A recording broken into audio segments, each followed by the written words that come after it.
Hello everyone, it's Andrea and welcome to this edition of Talks in the Car. One of the biggest things that we can do in order to promote our growth, whether it's growth in our everyday physical world or whether it's growth within our spiritual development, is being prepared that change has to take place.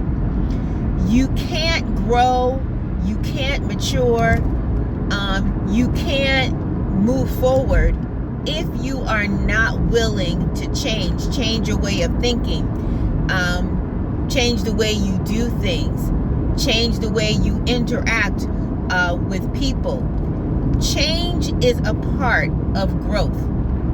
And if you desire to grow, and if you desire to mature and to be a better addition of yourself, you have to be able to embrace change. I know a lot of people who are not, who don't do well with change. And not to say that change is easy, because what change does is that change forces us to move outside of the areas of comfort. We have to move from our comfort zone and embrace something that's different, something that we're not accustomed to. And those things are uncomfortable. We don't like to do them. We don't want to do them. But in order to move forward, in order to be, again, a better version of yourself, change has to take place. So then the question becomes, how do we embrace that change? How do we come to a place where we say, okay, I know that I need to be different. I know that I need to grow in this particular area, but how do I change? How do I look at things differently? How do I embrace those things that are hard in order for me to be different?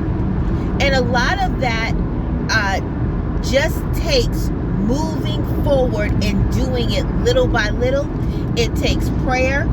It takes determination. It takes making your desire to change a priority.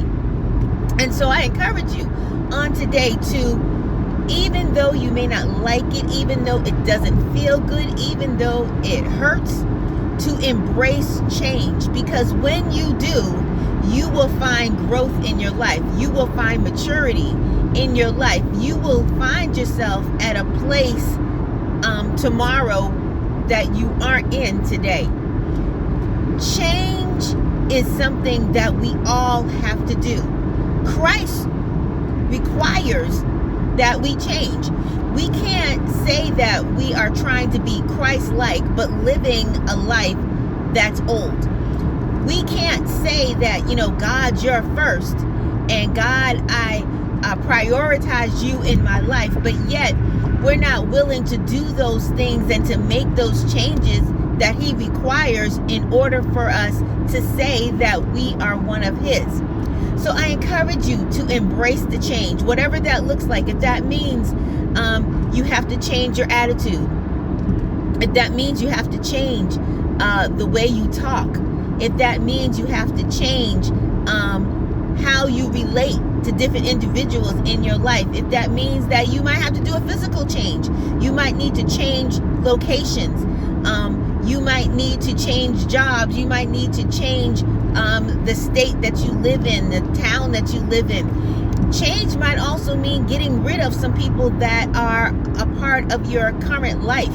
That may mean walking away from that friendship. That might mean walking away from that relationship. That may mean walking away from toxic family members. Whatever that looks like, and whatever God is leading you, if that is a change that needs to happen while it's difficult, while it's hard, I encourage you to do it. And your go-to, your strength will come in seeking God's guidance, seeking God's strength. because change takes strength. So there are times when you're going to have to turn down that plate. You're going to have to spend more time on your face before God, saying, God, I don't want to change. I don't want to leave this area of comfort. But God, I also know that if I want to grow in you, if I want to be different, if I want to see different in my life, I'm going to have to embrace this change. I may not want to leave that friendship. I may not want to leave this particular relationship, but God, I love you more than I love my current status. God, I love you more than I love my comfort zone. So help me to move forward. Help me to change.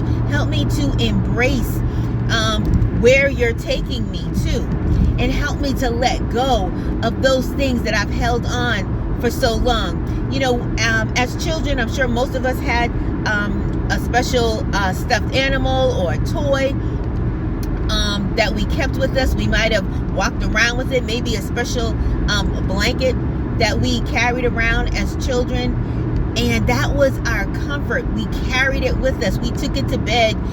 We walked around with it. We sat in front of the TV and we held on to it. We didn't go any place without this special toy, this special teddy bear, this special stuffed animal. But as we got older and as we began to mature, that special friend, that stuffed animal, that teddy bear no longer could be a part of our daily lives. We couldn't take that to elementary school. We couldn't take that to every place that we went to. We don't sit in front of the TV anymore with that teddy bear. We may not take those stuffed animals to bed with us anymore. Why? Because we are now changed. We have grown. We have matured.